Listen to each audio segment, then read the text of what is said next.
सब्र एक ऐसी सवारी है जो अपने सवार को कभी भी नहीं गिरने देती, ना किसी के कदमों में और ना किसी की नजरों में। दोस्तों, इस दुनिया में बेहद कमाल के लोग हुए हैं। अगर सच कहूं तो कुछ लोग बिल्कुल ही पागल थे, लगता ही नहीं है वो इसी दुनिया के भी थे।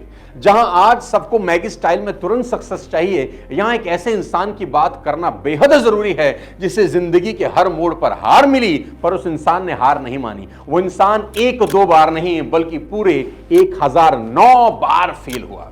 वो अपनी रेसिपी को लेकर अलग अलग रेस्टोरेंट में गया पर ठुकराया गया। पेशेंस की अभूतपूर्व मिसाल कायम की केएफसी के मालिक कर्नल सैंडर्स ने। कितनी गजब की पेशेंस रही होगी उस इंसान में जिससे एक बारी नहीं, दो बारी नहीं, 100 बारी नहीं, 1009 बार ठुकराया गया कि आपकी रेसिपी 2 कौड़ी की है, दोबारा हमारे पास लेकर मत आना। क्या आत्मविश्वास और पेशेंस रही होगी उस इंसान की अपने और अपनी रेसिपी के ऊपर कि एक दिन यही दुनिया वाले इसे लाइन में लगकर खाएंगे। At the age of 62, ladies and gentlemen, at the age of 62, when people generally start considering their retirement, Colonel Harland Sanders founded KFC. सबसे शानदार लाइन थी उनकी जो अक्सर कहा करते थे, I only have 2 rules, do all you can and do the best you can. 90 साल की उम्र में कर्नल सैंडर्स जब निमोनिया के कारण दुनिया से गए, तब तक 6000 केएफसी दुनिया के 48 देशों में खुल चुके थे। 2022 तक दुनिया के 150 देशों में 25000 से ज्यादा आउटलेट केएफसी के खुल चुके थे। दोस्तों, यहां सीखने की बात है, जिसके मालिक को 1009 लोगों ने रिजेक्ट कर दिया हो 62 साल की उम्र में, पर वो लगा रहा पेशेंस और परसिस्टेंस के साथ और इतिहास रच दिया। मैं अक्सर लोगों से मिलता हूं और उनको एक ही बात समझाता हूं कि कुदरत आपकी मेहनत का जर्रा भी जाया नहीं करती। आप एफर्ट लगाकर भूल सकते हो, पर कुदरत कभी नहीं भूलती। कुदरत का प्राकृतिक नियम हमेशा काम करता है। याद रखें, जब कुदरत आपको सब देना चाहती है तो आपका टेस्ट भी उसी स्टैंडर्ड से लिया जाता है, आपको हर कसौटी पर परखा जाता है। आप इसे प्रकृति का ट्रायल कह सकते हैं। देखा जाता है कि ये दिया आखिर कब तक जल सकता है। तेज हवाएं चलाई जाती। जेके रोलिंग की जिंदगी का सबसे खराब समय तब था जब वो महज 25 साल की थी और उनकी मां गुजर गई। मां की मौत ने उसे पूरी तरह से तोड़ दिया। अभी 6 ही महीने हुए थे हैरी पॉटर को लिखते हुए। उनको बेहद अफसोस हुआ कि उनकी मां को नहीं पता था कि वो हैरी पॉटर लिख रही हैं। अपनी मां की मौत के बाद वो पुर्तगाल चली गई और शादी कर ली। साल था 1992 और फिर एक बेटी को जन्म दिया, जेसिका। लेकिन स्थितियां अभी और खराब होने वाली थी। सिर्फ 13 महीने चली शादी टूट गई। उसने डिवोर्स ले लिया and she move to Edinburgh with her daughter and the first 3 chapters of Harry Potter.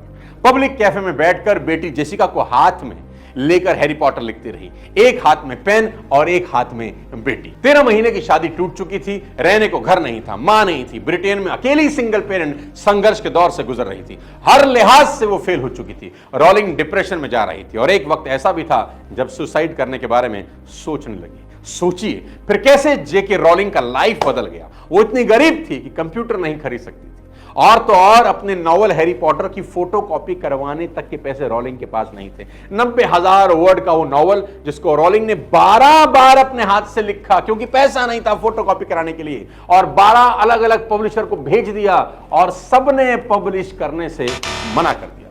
उससे अब अपनी ही किताब में कॉन्फिडेंस लूज होने लगा, पर फिर भी उसने पेशेंस नहीं हारी, धैर्य नहीं छोड़ा, और एक दिन लंदन के एक छोटे से पब्लिशिंग हाउस ब्लूम्सबरी ने रोलिंग को दूसरा मौका दिया।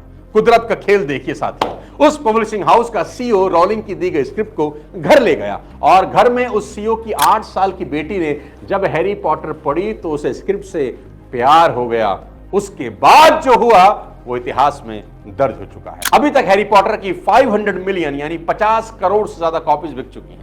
दुनिया भर के रिवॉर्ड जेके रोलिंग को मिल चुके हैं। उनकी नॉवल पर फिल्म बन चुकी है। रोलिंग की लाइफ पूरी तरह से बदल चुकी है। 2011 में फोर्ब्स ने रोलिंग की वर्थ $1 बिलियन बताई। दुनिया की सबसे पावरफुल सेलिब्रिटीज में रोलिंग का नाम आता है। आज वो दुनिया की टॉप अर्निंग लेखक हैं, एक बेरोजगार सिंगल मदर से एक best selling author of all time. दोस्तों, सीखने वाली बात यह है कि यह सब एक रात में नहीं हुआ।